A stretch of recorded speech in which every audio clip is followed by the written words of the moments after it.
La palabra de esta semana de la Escuela de Evangelismo la podemos encontrar en Juan 9, del 1 al 12. Y dice así la palabra del Señor.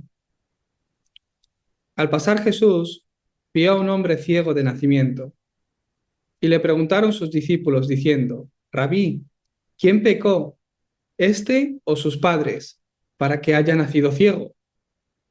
Respondió Jesús, no es que pecó este ni sus padres, sino para que las obras de Dios se manifiesten sino para que las obras de Dios se manifiesten en él.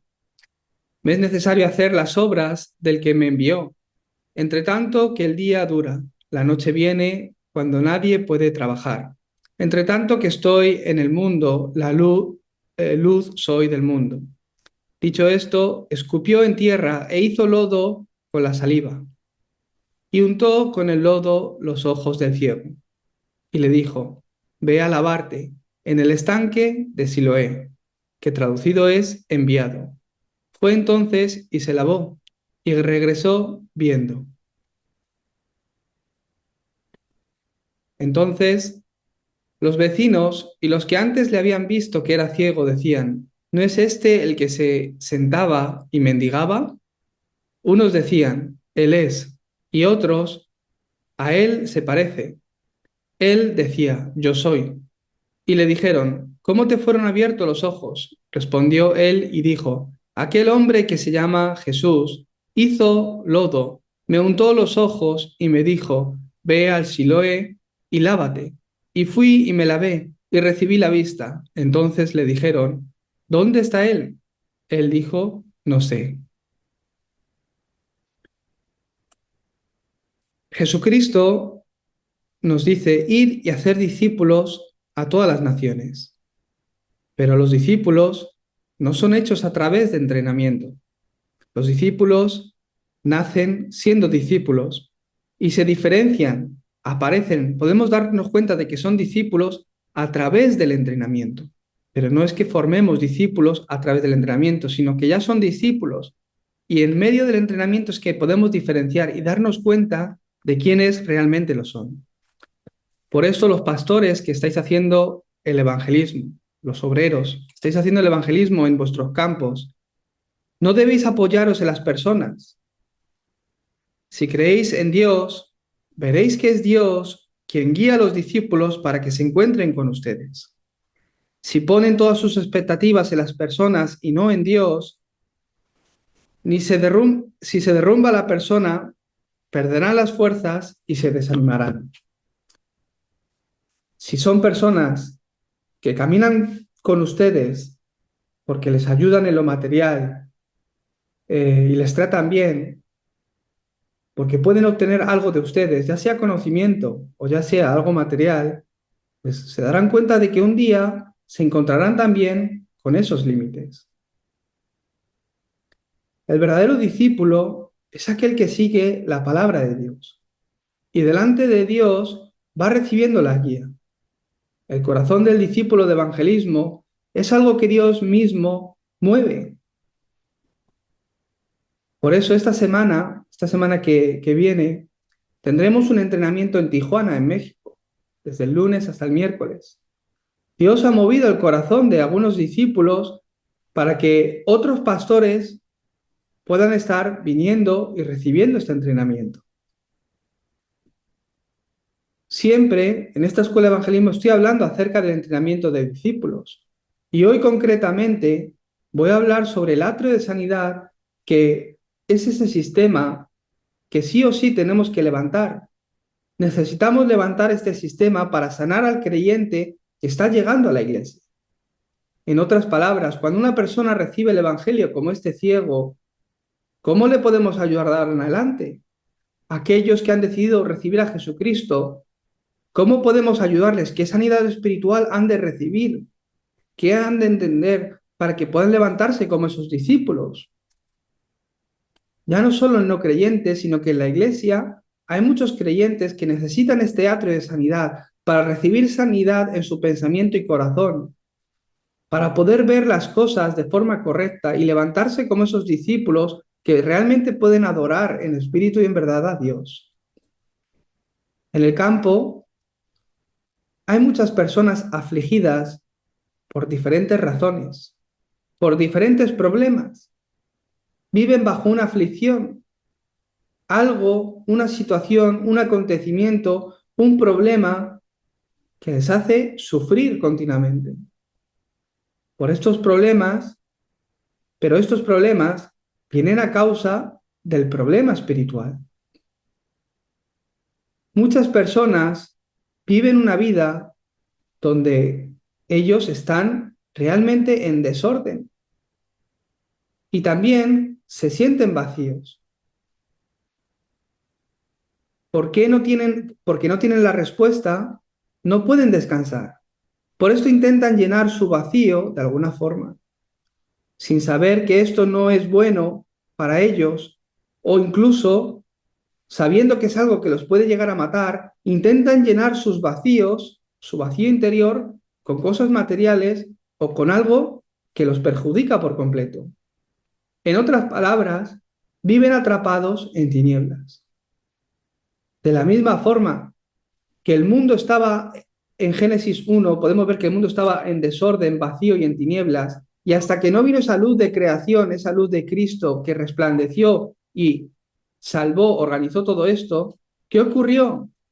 De la misma forma, hasta que la luz verdadera, quien es Cristo, no llega a la vida de una persona, realmente está en desorden, vacío y tinieblas.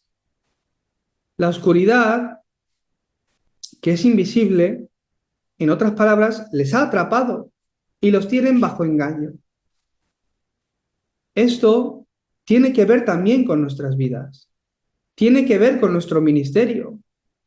Hoy día hay muchas personas con pensamientos y corazones que están divididos. Muchos creyentes que vienen a la iglesia y parece que creen en Dios porque vienen a la iglesia, pero en realidad sus corazones y pensamientos están divididos por situaciones, circunstancias, por las cosas que están visibles a la vida, a la vista. De esta forma, acaban obsesionándose. Porque tienen los corazones divididos, obviamente acaban obsesionándose con aquello que es incorrecto, con aquello que incluso les lleva incluso a fracasar, intentando solucionar o cambiar una situación que no sabemos, incluso Dios mismo ha provocado, ha permitido, por supuesto, en sus vidas. Por eso, porque piensan que el problema es lo que tengo delante, porque tengo mis propios planes y no puedo aceptar la soberanía de Dios, tengo división en mi corazón y en mi pensamiento, pensando si esto realmente es de Dios o no es de Dios. Como no es acorde a mi plan o no ayuda a que se cumplan los planes de mi vida, mi futuro, lo que yo quiero, porque esto no ayuda a que alcanzar el yo, lo mío y mi éxito, se crea esa división en mi pensamiento y corazón y hace que me obsesione con situaciones, con carencias que intento satisfacer de alguna forma u otra. Me obsesiono pensando que si esta situación cambiara o yo pudiera alcanzar tal economía o esta persona me pudiera ayudar, mi vida será solucionada. Podré vivir mucho mejor. Si tuviera una pareja, si no estuviera solo, si tuviera cierta economía, acaban obsesionándose de tal forma que pierden la dirección de Dios y el plan de Dios para sus vidas. De esta forma, se obsesionan de tal forma que intentan por todos los métodos alcanzar ese objetivo que ellos mismos han levantado, creando planes alternativos y en muchos casos perdiendo sus vidas en adicciones o en respuestas que les lleva a un mayor fracaso. Esto es porque tienen un estado espiritual con una incredulidad básica, fundamental en ellos, que no les permite creer en Dios. Por eso Dios, Cristo, no es suficiente para sus vidas, es insuficiente. Creen en Él, piensan que es algo bueno, pero no lo es todo, no es absoluto, porque además de Cristo parece que necesito algo más. Por eso no pueden creer en Dios, y antes que en Dios, creen en el dinero, Antes que creer en Dios, creen en las personas. Y es esta división la que está en sus corazones. Al intentar escapar de estos pensamientos y situación, ¿qué ocurre? Que caen en adicción, caen en cosas. ¿Por qué le viene esto al hombre? Esto nace desde Génesis 3, del 1 al 5. El hombre, al quedar separado de Dios, para el hombre, el que quedara separado de Dios es quedar en desorden, vacío y tinieblas. El hombre fue creado para estar junto con Dios y conocer a Dios. Pero el hecho de quedar separado de Dios y no conocer es estar en desorden y división. Por esto el problema del hombre es un problema espiritual. El espíritu del hombre murió, está muerto y quedó atrapado bajo la obra de Satanás. De verdad que Dios existe. De verdad que Dios está vivo, pero el hombre no le conoce ni puede creer en él. ¿Por qué? Porque su espíritu quedó muerto. Por eso, por supuesto, que mi corazón y mi pensamiento está en división. En Génesis 3:23 dice la palabra de Dios que por cuanto todos pecaron están destituidos de la gloria de Dios. Quiere decir que el hombre es pecador. No es un problema que vino al hombre por tener una mala ética o moral. Es un pecado que vino a tu vida sin tener nada que ver contigo. Lo llamamos pecado original. Es el problema del pecado original que ni siquiera comenzó en ti, pero que naciste con él. Por eso tu problema no es tu problema. Por eso tu problema no es causado por ciertas personas. Por eso la situación en la que vive no es culpa de nadie, sino que es un problema espiritual que viene a causa del estado espiritual con el que nacemos. Es un problema que viene de serie en la vida del hombre. Porque has nacido bajo este pecado original, eres pecador. Es lo que dice Romanos 3:23, que todos hemos nacido de Adán y Eva. Todos hemos nacido con este pecado. Por cuanto todos tenemos este pecado, no podemos disfrutar ni de Dios ni de su gloria. Esa gloria que viene a ser resplandecida a nosotros no está en nosotros. ¿Por qué? Porque estamos bajo este pecado. Porque tienes este pecado, eres pecador. Porque eres pecador, tienes miedos. ¿Qué es lo que le vino a Adán? Nada más pecar. Porque eres pecador, te preocupas. Porque eres pecador, pecas. No porque has pecado, eres pecador, sino que naces siendo pecador. Por eso pecamos.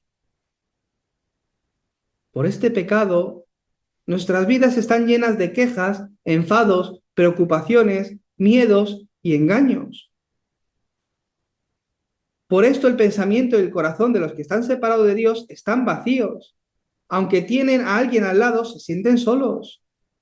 Por eso buscan algo, algo con lo que llenarse, algo para llenar todo este vacío, ya sea el dinero, una pareja, mi éxito, que las personas me reconozcan, sentirme valorado, tener una habilidad, una profesión que me haga sentirme que estoy haciendo algo satisfecho, sentirme realizado. Sin darse cuenta, estas cosas se vuelven tu todo, se vuelven sus ídolos. Un día podemos ver, como dice en Juan 8:44, vuestro padre es el diablo y los deseos de vuestro padre queréis hacer. Sin darme cuenta, al poner estas cosas como mi todo, veo una vida atrapada en este tipo de tinieblas. Y esta es la realidad que hay en mí. Por eso la vida de fe es tan importante. La vida de fe no se trata de tus acciones. Antes que tus acciones, se trata de tu afiliación. ¿A dónde estás afiliado? Tu identidad. Por mucho que hagas buenas obras, si tu padre sigue siendo el diablo, sigue siendo hijo de Satanás. Y como hijo de Satanás vives con el sufrimiento, con el dolor que él trae, porque él es el que viene a matar, robar y destruir.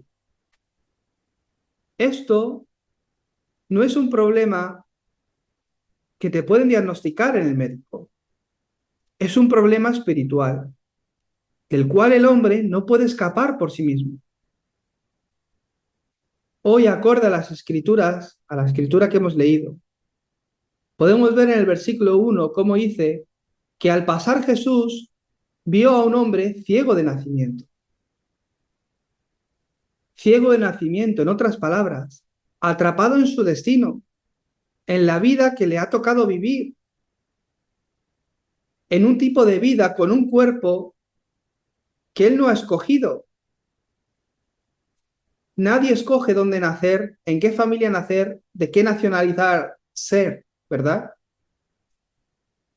Ese es el destino del hombre. En este caso, un hombre que ha nacido con una condición que es ciego, que no puede ver, atrapado en ese destino que ha marcado toda su vida, atrapado en el cuerpo y vida que él no ha escogido, pero con él, en la que ha nacido.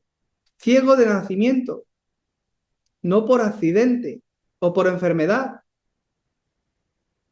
Entonces, al ver a este ciego, los discípulos de Jesús, no un creyente, no un fariseo o un judío, los discípulos que caminaban con Jesús, que ya habían experimentado hasta cierto punto que Él era el Cristo, lo vamos viendo todas las semanas.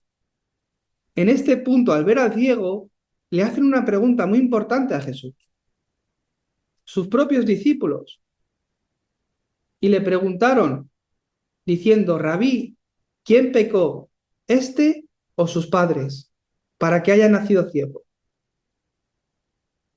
Muchas personas cuando ocurre algún problema o desgracia, se preguntan a sí mismos, ¿esto es un castigo de Dios? ¿A esta persona le está castigando Dios? ¿Es porque ha vivido como ha querido? ¿Es por su pecado? ¿Es porque ha estado pecando? ¿Es porque no ha hecho caso a Dios? ¿Porque no vive cumpliendo la ley? ¿Porque no obedece? ¿Porque no ha venido el domingo a la iglesia que Dios le ha castigado de esta forma? Muchas personas incluso juzgan a hermanos dentro de la iglesia cuando un problema o desgracia vienen a sus vidas.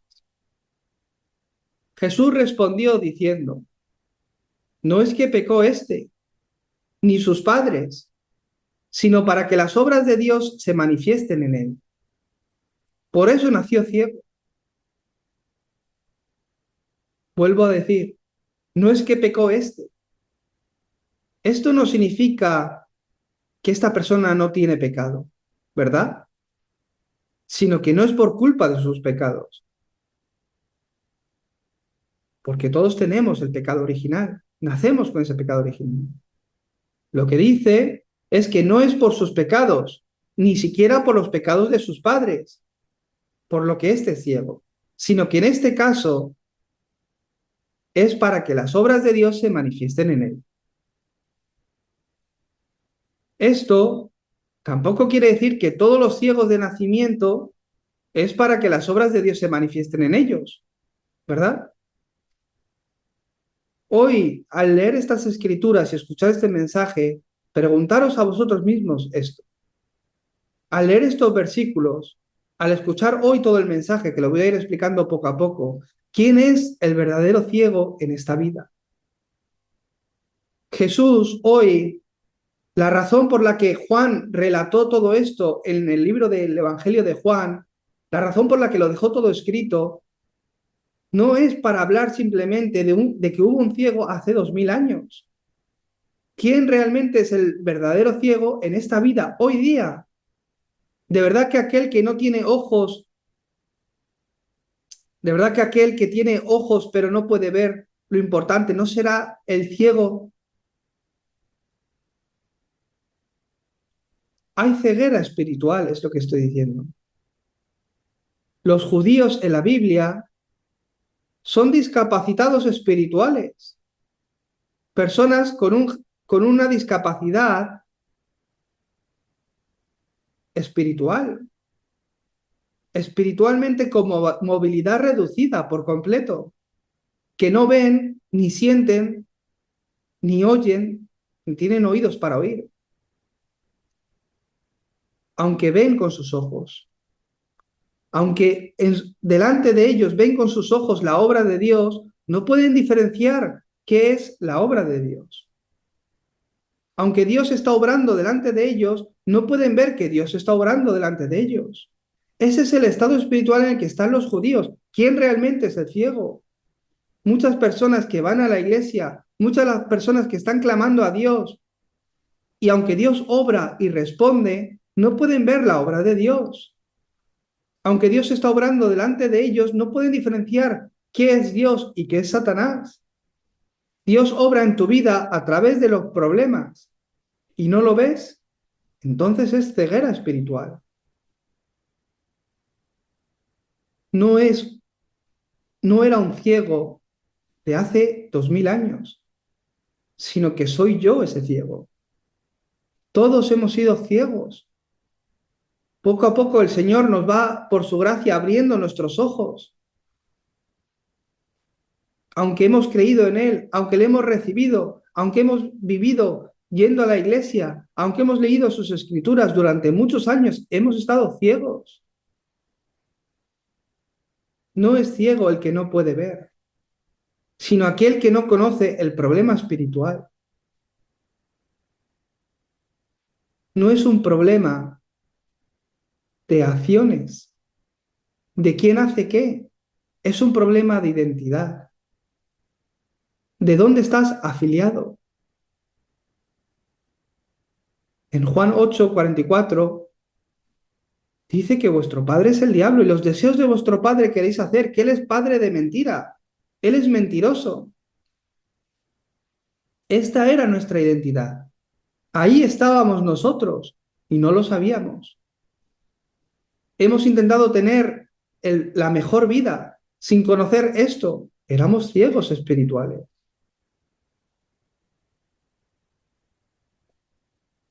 Porque nuestro estado espiritual, nuestra identidad, era de ser hijos del diablo. Entonces, si ese es nuestro estado espiritual y nuestra identidad, ¿cuál era nuestro estado espiritual? ¿Cuál es el estado espiritual de una persona? Un estado donde seguimos la corriente de este mundo, seguimos al príncipe de la potestad del aire. Un estado donde lo normal en ti es levantar ídolos y servir cosas que no son Dios. Esto es la idolatría. Un estado espiritual donde a través del miedo que viene porque estoy separado de Dios, buscamos algo que nos pueda traer alguna ayuda divina o de alguna forma escapar de cualquier tipo de castigo o aflicción espiritual, levantando religiones, amuletos de la suerte, atrapasueños, supersticiones, creyendo en cualquier cosa que piense que puede obrar a mi favor y traer esa paz, descanso, llenar este vacío dentro que tengo dentro, creyendo en lo que me pueda decir las estrellas, lo que me puede decir el horóscopo, lo que me puede decir el tarot, cualquier cosa me vale si mi conciencia puede estar tranquila, si esa división que tengo en mi pensamiento y corazón puede desaparecer. De esta forma se afanan, se obsesionan con este tipo de cosas, creando amuletos de la suerte, que si un trébol de 4 hojas, que si un gato negro, que si se derrama sal, que si de qué color me tengo que poner la ropa interior. Lo que no saben es que detrás de todo esto obran los demonios. Por eso las personas que vienen de familias donde han servido para preparar en las fiestas de su región la fiesta de la Virgen, personas que vienen de familias donde se ha hecho mucha idolatría, experimentan esta obra de demonios en sus propias carnes, ya sea con posesiones, ya sea con pesadillas, ya sea que oyen voces o que ven sombras, que tienen miedos, experimentan un mundo espiritual que otras personas no pueden experimentar. ¿Por qué? Todo eso a lo que han servido, el estado espiritual y la corriente que han ido siguiendo de generación en generación, es una corriente donde se ha seguido la corriente de este mundo, donde se ha seguido al príncipe de la potestad del aire, quien es Satanás. Y todo lo que han ofrendado, todos los rituales y que han hecho, donde han depositado su fe, no es en Dios, aunque piensen que es Dios, sino que realmente lo están ofrendando a los demonios. Por eso en 1 Corintios 10:20 te dice que Dios no quiere que te hagas partícipe de estas cosas. Y aquellos que han nacido en familias donde han hecho esto mucho, vienen con una carga espiritual, bajo una influencia espiritual en la que han crecido, donde ellos mismos pueden experimentar esa obra de los demonios. Y otros muchos, aun siendo afligidos de esta forma, ni siquiera saben qué es la obra de los demonios. Hasta ese punto Satanás les engaña. Yo me he encontrado con personas así, tal cual lo he relatado. No es una teoría que me he aprendido, sino que lo he visto en el campo, en la vida de una joven ecuatoriana, donde muchos, aun siendo afligidos por los demonios, no saben que es un problema de demonios, ni mucho menos piensan que es un problema que solo Cristo puede solucionar, porque no lo han escuchado, porque no se lo han compartido, porque no se han encontrado con el evangelista que tiene la vida. Y han ido a la iglesia y solo se han encontrado con fariseos, que esto es por tu pecado, te tienes que arrepentir, tienes que rezar no sé cuántas veces, tienes que ofrendar no sé cuánto, tienes que hacer estas oraciones, tienes que hacer lo otro. No le hablan de Cristo, no le hablan de la nueva vida que hay en Cristo, no le hablan de que Jesucristo vino a deshacer las obras del diablo, no le hablan de que tu problema es un problema espiritual y que solo Cristo lo puede solucionar. Este sufrimiento se ha vuelto tan habitual en las personas que por eso crean tradiciones. Por eso se crean culturas demoníacas. Se va creando este tipo de cultura. El sufrimiento, el estar afligido se vuelve algo cultural. Por eso los pueblos tienen esas festividades, tradiciones, donde ponen cabezudos en España, y detrás de todas estas tradiciones te das cuenta que no es simplemente cultura, es una cultura basada en la obra de los demonios, creada a causa de la aflicción que hay en ese pueblo, en esa región, por la obra de los demonios.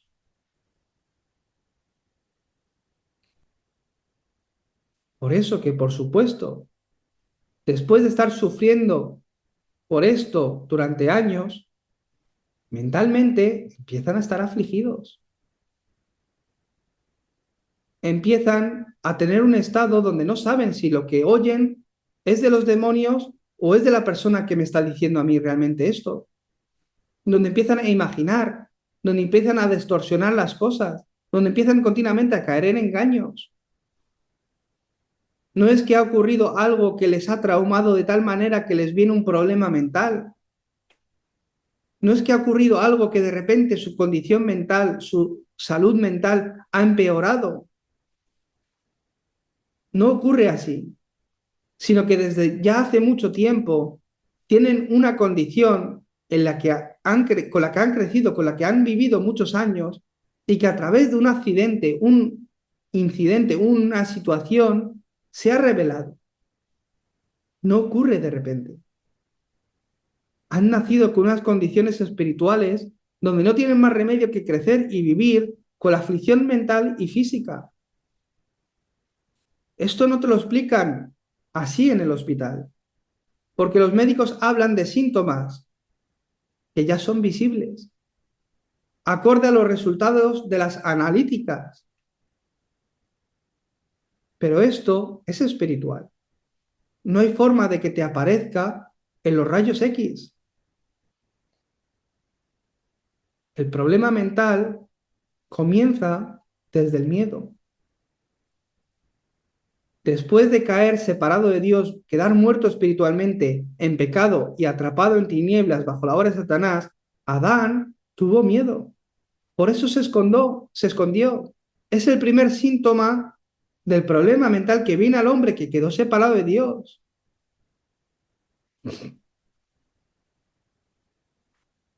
El problema mental comienza desde el miedo, la preocupación. Esto me trae ansiedad y rápidamente busco algún plan alternativo que cambie mi situación. Ahí es donde entro yo con mi humanismo, buscando, levantando mis propios metas, objetivos, que no tienen nada que ver con Dios. Por eso no puedo ser feliz. Por eso caigo en depresión. Por eso no puedo dormir por la noche, insomnia. Si duermo, son pesadillas las que tengo, lo que me atormenta. Si se agrava más la situación, esta aflicción mental me lleva a caer en esquizofrenia. Hay muchas personas así, que diariamente viven bajo esta aflicción y van a trabajar todos los días. Y van al colegio, a la universidad, a estudiar todos los días. Por eso se sienten agotados, porque viven bajo esta realidad en sus vidas. Solo dicen, estoy cansado, estoy agotado, no puedo más. Siempre están cansados. Por eso siempre tienen que estar tomando café o estar medicados. Como su espíritu está muerto, no pueden creer en Dios. No pueden creer ni siquiera esto. Por esto, sus familias empiezan a romperse, porque viven bajo esta autoridad, bajo esta realidad, sus familias empiezan a romperse. Un problema visible, físico, donde se divorcian. Los matrimonios pelean por estas divisiones que tienen en sus corazones y pensamientos. Están tan ocupados de intentar sobrevivir su día a día, en su día a día, que no pueden pensar en la persona de al lado. Por eso pelean. Y viven en la misma casa, pero sus pensamientos y corazones están separados. Y los hijos lo ven y solo reciben heridas. El tiempo pasa y se van dando cuenta de las cosas y crecen con esas heridas que se van haciendo más y más profundas. Al estar en este estado, les vienen problemas económicos. Un día les viene la enfermedad. Y por supuesto, como está escrito, todo hombre muere una vez. Y después de la muerte, el infierno o el cielo. Para aquellos que han solucionado el problema del pecado, irán al cielo. Para aquellos que no han podido solucionar el problema del pecado en sus vidas, un destino donde hay una eternidad en el infierno. ¿Acaban aquí los problemas? No. Como una rueda que se ha ido repitiendo en sus vidas, ese sufrimiento, esa aflicción, acontecimiento tras acontecimiento, sin poder escapar de ese destino que me tiene atrapado, de la misma forma, obra en mis siguientes generaciones. Este ciego de nacimiento estaba atrapado en este destino, estaba atrapado en esta condición. ¿Qué podrá hacer él? ¿Qué puede hacer él por sí mismo? No fue el ciego quien buscó a Jesús, porque él no podía buscar ni siquiera encontrar a Jesús, sino que fue Jesús que al pasar vio al hombre ciego y lo sanó. ¿Por qué? Este ciego, con estas condiciones que él tenía, no podía encontrarse con Dios. Por eso Dios mismo, quien es Jesús, vino a buscarle a él. Tú y yo somos iguales que este ciego. No hay nada que tú hayas hecho ni que puedas hacer para encontrarte con Dios. No hay nada que tú hayas hecho ni nada que puedas hacer para encontrarte con Dios, sino que bien aquellos que han experimentado a Cristo bien saben que ha sido por gracia y que es Dios mismo el que nos ha salvado, no porque yo lo merezca o porque haya hecho algo para merecerlo, sino que ha sido Él. Cuando yo ni siquiera podía creer en Él, cuando yo ni siquiera podía buscarle a Él, ha sido Él el que ha venido a mi vida y me ha cambiado, me ha transformado, me ha hecho entender a Cristo, me ha hecho entender cuál es mi problema y me hace levantarme como el evangelista que transmite esto. Eso es gracia de Dios.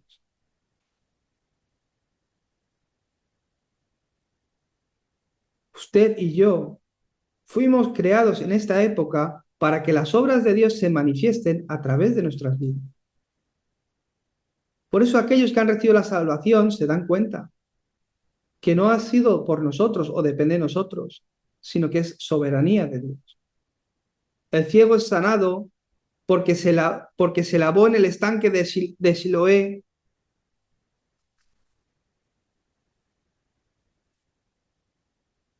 Al sanarse el ciego en el estanque de Siloé, fue sanado, ¿verdad? Recuperó la vista. ¿Quiere decir que porque se lavó en Siloé fue salvo? Entonces, ¿todos los que quieren ser salvos tienen que ir a Siloé? No, ¿verdad? Porque se lavó y sus ojos se abrieron, recibió, eh, podemos decir que recibió la salvación o podemos decir que fue salvo porque se levantó esa obra. No es por ese hecho en sí, ¿verdad? Sino que un día pudo creer. ¿Ustedes un día decidieron creer? No es así. Sino que Dios lo preparó todo para que pudiera escuchar el Evangelio y pudieras creer en él. Dios preparó la vida del ciego de tal forma que un día al encontrarse con Cristo, con Jesús, pudiera recibir esta salvación. De la misma forma, Dios ha ido guiando mi vida, todo mi pasado, para que un día al escuchar el Evangelio pueda reaccionar, pueda estar tan preparado para recibirle y de esta forma recibir la salvación. No lo hice yo ni le busqué yo, sino que Él vino a buscarme a mí. Ni siquiera decidí yo recibirle, sino que Él ya había preparado esa salvación. Eso es la soberanía de Dios. Ya estaba preparada. Estaba preparado. Ese encuentro estaba preparado cuando era ciego. Cuando no conocías tu estado espiritual, pero Dios lo hizo en ti. Acorde a su propósito. En el horario perfecto de Dios. En el momento en el que Jesús pasó por ahí, ese ciego recibió la sanidad y recibió la salvación. Jesús es el Cristo. Cuando te encuentras con Él, la obra de recreación se levanta en ti. Es Jesús quien le sana con su saliva y lodo. A través de Cristo puedes experimentar la recreación. De modo que si alguno está en Cristo, nueva criatura es. Las cosas viejas pasaron, he aquí, todas son hechas nuevas. En el momento que empiezo a creer en esto, la obra se empieza a levantar en mi vida. Por esto aparece la sanidad.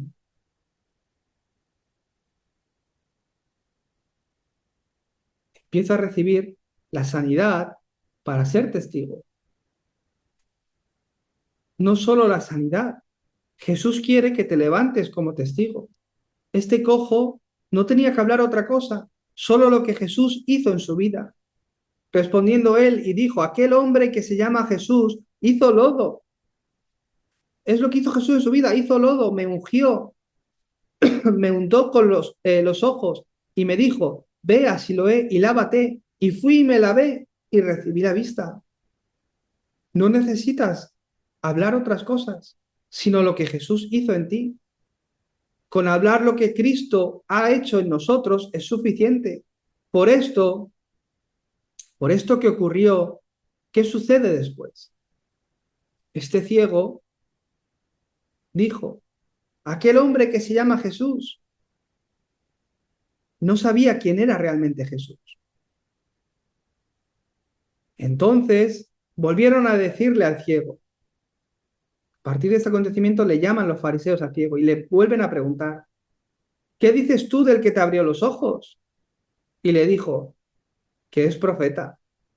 Pero los judíos no creían que él había sido ciego y que había recibido la vista hasta que llamaron a los padres del que habían recibido la vista. Juan 9, 17 y 18, un poco más adelante. Los judíos no podían creer que era ciego y que ha recuperado la vista. Por eso llaman a los padres del ciego. Llamaron a los padres y le dicen, sus padres respondieron y les dijeron, sabemos que este es nuestro hijo y que nació ciego, pero como ve ahora, no lo sabemos. A quién le haya abierto los ojos o quién le haya abierto los ojos, no lo sabemos. Nosotros no lo sabemos. Edad tiene preguntarle a él y él hablará por sí mismo. Esto lo dijeron sus padres porque en aquella época, si los judíos te expulsan, rompen toda relación, la comunidad judía rompe toda relación contigo. Si los fariseos, los judíos, los líderes religiosos te expulsan. Entonces, como dice a continuación en el 22 y 23, dice que esto dijeron sus padres porque tenían miedo de que los judíos, por cuanto los judíos ya habían acordado que si alguno confesase que Jesús era el Mesías, fuera expulsado de la sinagoga. Por eso dijeron sus padres, edad tiene preguntarle a él, no vaya a ser que nos expulsen a nosotros. Entonces nuevamente los fariseos preguntan al ciego y el ciego dice, desde el principio, es el versículo 32 y 34, del 32 al 34, desde el principio no se ha oído decir que alguno abriese los ojos a uno, o sea, no se ha oído decir que alguno abriese los ojos a uno que nació ciego. Si éste no viniera de Dios, nada podría hacer. Respondieron y le dijeron los fariseos, tú naciste del todo en pecado y nos enseñas a nosotros, y le expulsaron. Que le expulsaran no es que le echaron de la reunión. Como estoy diciendo, cuando te expulsan en la comunidad judía, te expulsan de tal manera que no puedes vivir ni de vagabundo pidiendo dinero porque no te lo van a dar en las calles. Este ciego pedía dinero, vivía de esta forma, ha recuperado la vista, su vida podría ir mucho mejor, podría hacer cosas. Su discapacidad ha desaparecido porque el Señor le ha sanado. Se ha levantado esa obra de recreación al conocer que Jesús era el Cristo. Pero los judíos y fariseos le castigan, le expulsan de tal forma que su vida es mucho peor a la que antes él podía tener cuando estaba viviendo en la corriente del mundo atrapado bajo la autoridad del príncipe de la potestad del aire. Esto es el judaísmo. Este es el judaísmo que no tiene vida. Esta es la actitud que tienen los líderes religiosos que no tienen vida y que han caído en religiosidad y legalismo. Ven que un ciego de nacimiento, a quien ellos no han podido ayudar hasta ahora, ha abierto sus ojos y en vez de alegrarse y ayudarle a que pueda vivir otro tipo de vida, le expulsan. ¿Cómo es posible que expulsen al que tenía un problema espiritual y ha sido salvo? Por esto, hoy, ¿cuál es la palabra que se tienen que aferrar? Siloé. ¿Qué es Siloé?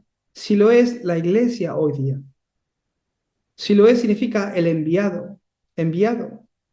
La iglesia hoy día en este siglo es aquella que Dios está levantando y ha enviado. ¿Para qué? Para salvar al que se está perdiendo. La iglesia es aquella que ha recibido la salvación y es enviada a sus campos para salvar el campo. La iglesia es aquella que puede hacer lo que el mundo no puede hacer, lo que el mundo no puede sanar.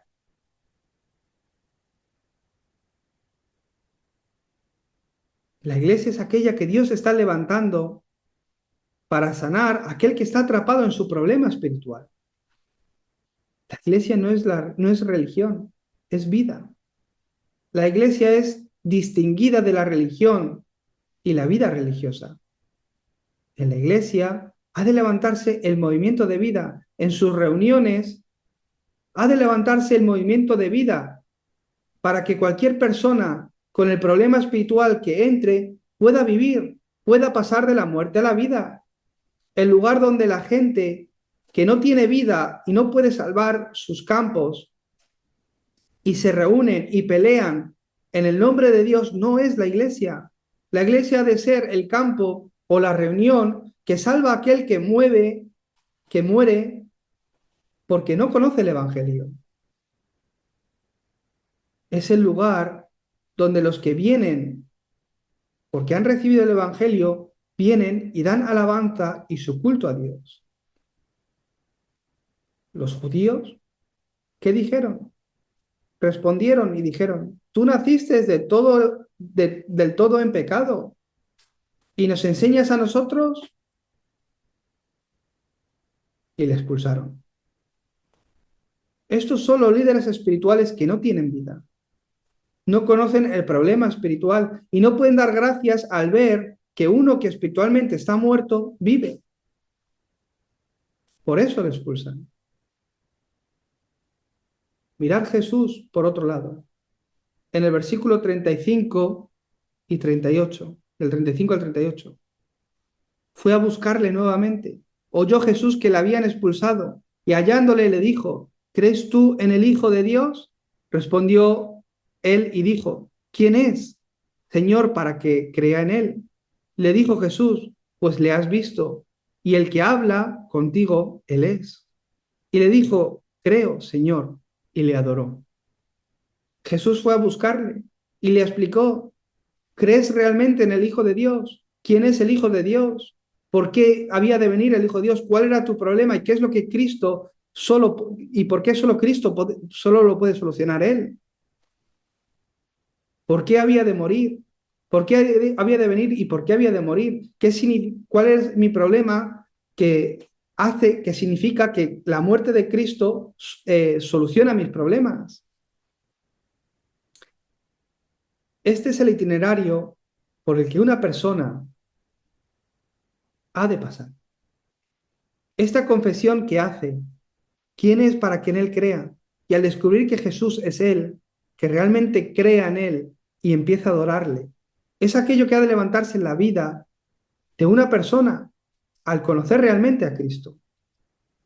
Es el itinerario y la confesión que hace una persona al conocer realmente a Cristo, al pasar de no creyente a creyente, de estar muerto a pasar a vida, de vivir bajo la incredulidad a vivir a adorar a Dios. Esto es lo que se levanta en la vida de una persona que conoce realmente y recibe esta vida. No aparece en la Biblia, pero estoy seguro que esta persona se reunió en el aposento alto de Marcos, aun sabiendo que los podían matar si los perseguían.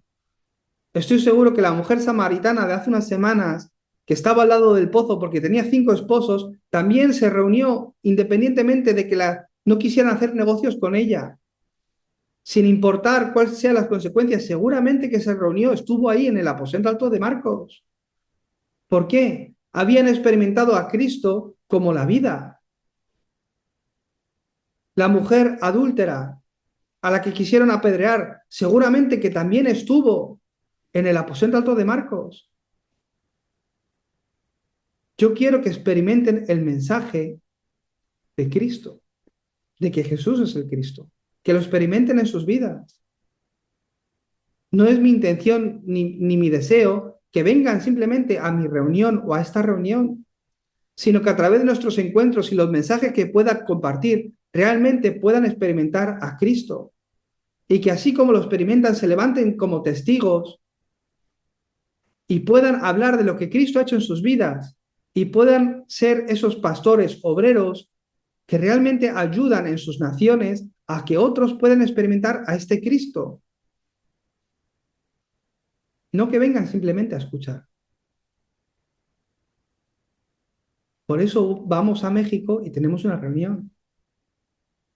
Por eso los discípulos ponen su corazón para que podamos tener ese encuentro personal y en esa convivencia continuar el entrenamiento de discípulos de forma personal. De este modo, Jesús, ¿qué empezó a hacer a partir de este momento? Empezó a distinguir. Se muestra que hay una gran diferencia, una distinción entre los discípulos y los fariseos. ¿Qué tipo de persona se reunió en el aposento alto de Marcos? Aquellos que experimentaron que la vida estaba en Cristo. Aquellos que hasta el morir no era un problema para ellos porque ya tenían a Cristo, no les importaba. Entonces, ¿en qué corriente espiritual estás tú?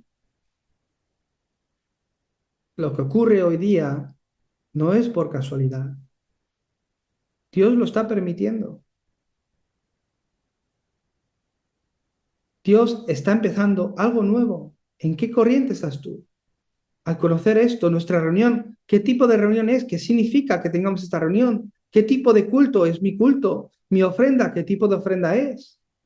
Priscila y Aquila lo entendieron perfectamente y dieron sus vidas. Por eso, conclusión, no sean engañados, ni por lo que dicen, ni por lo que puedan decir. No sean engañados. La misma obra que Dios levantó a través de la iglesia primitiva en el libro de los Hechos, se levanta hoy día en el campo del evangelista que tiene el estado espiritual conectado con Dios y que comparte que Jesús es el Cristo. No sean engañados.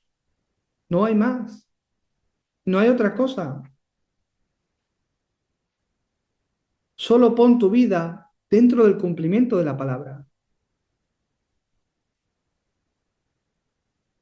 A través de este acontecimiento podemos ver que Dios permite, a través de todos los acontecimientos, distinción. A través de la sanidad de un ciego de nacimiento podemos ver que hay judíos religiosos que no tienen vida, que no han podido ayudar hasta ahora a este ciego de nacimiento y que una vez que se ha levantado la obra, le han hecho la vida más difícil. Y después hay discípulos que poseen la vida y pueden salvar a otros. ¿En qué corriente espiritual estás tú? Yo estoy seguro que Dios en esta época nos ha llamado como la iglesia, que la iglesia que está preparando la segunda venida de Jesús. Yo estoy seguro que en esta época Dios nos ha preparado como la iglesia que se está levantando para salvar los campos, para ayudar a aquel que está afligido bajo el problema espiritual y darle una respuesta a su vida.